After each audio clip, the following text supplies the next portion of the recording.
জীবনে দুঃসময় আসার খুবই দরকার, কারণ দুঃসময় না আসলে আপনি কে আপন কে পর সেটা বুঝতে পারবেন না। আর জীবনে একা চলার খুবই দরকার।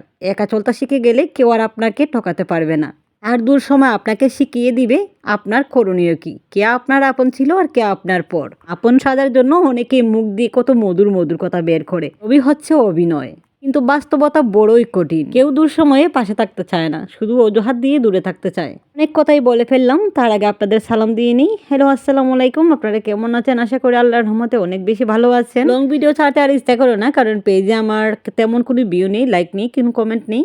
যাই হোক, পেজ খোলার পর আমার মনের কথা বলতে পারছি, এটাই আমার কাছে অনেক। কারণ কারো কাছে আমি মনের কথাই বলতে পারি না, কেউ আমার কথা মন দিয়ে শুনেও না। যাই হোক, কিছু বন্ধু আমার কথা মনোযোগ দিয়ে শুনবে এবং আমাকে সান্ত্বনা দেবে। মাঝে মধ্যে আমি খুব হতাশায় ভুগি, খুব ক্লান্ত হয়ে যাই। কেন জানি না, আমার কোনো কিছুই ভালো লাগে না। মনে হয় যদি আমার একটা কাজ কেউ করে দিত, যদি আমি একটু রেস্ট নিতে পারতাম, দু চোখ ভরে একটু ঘুমাতে পারতাম। কিন্তু ইচ্ছা করলেই আমি একটুকু ঘুমাতে পারি না। কাউকে যদি একটু বলতে গেলা আমার বাচ্চাদের নিয়ে আমার অনেক কষ্ট হয় সবকিছু একা সামলাতে, তাহলে ওরা বলে কি এমন কষ্ট, দুলা ভাত রান্ধো আর খাও আর বাচ্চা দুটো সামলাও, আর কি কাজ।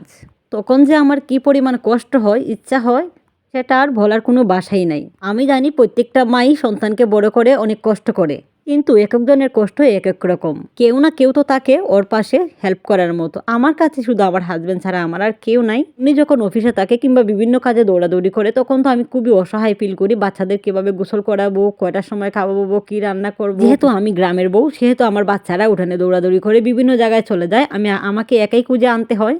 দেখা যাচ্ছে একটা কাজ করতে গেলে একটা কাজ যেখানে শেষ করার কথা 10 মিনিটে, সেটা আমার আধা ঘন্টা সময় লেগে যায়। কাজের মধ্যে ওদেরকে খুঁজে আনতে হয়, ওদের কান্না থামাতে হয়, ওদেরকে মজা দিতে হয়, বিভিন্ন একটা মেয়ের গর্ভকালীন সময় থেকে শুরু করে সন্তান জন্ম দেওয়া, সন্তানকে বড় করে তোলা, সবকিছু যখন একা সামলাতে হয়, তখন মনে হয় সুসময়ে কাউকে দরকার নাই।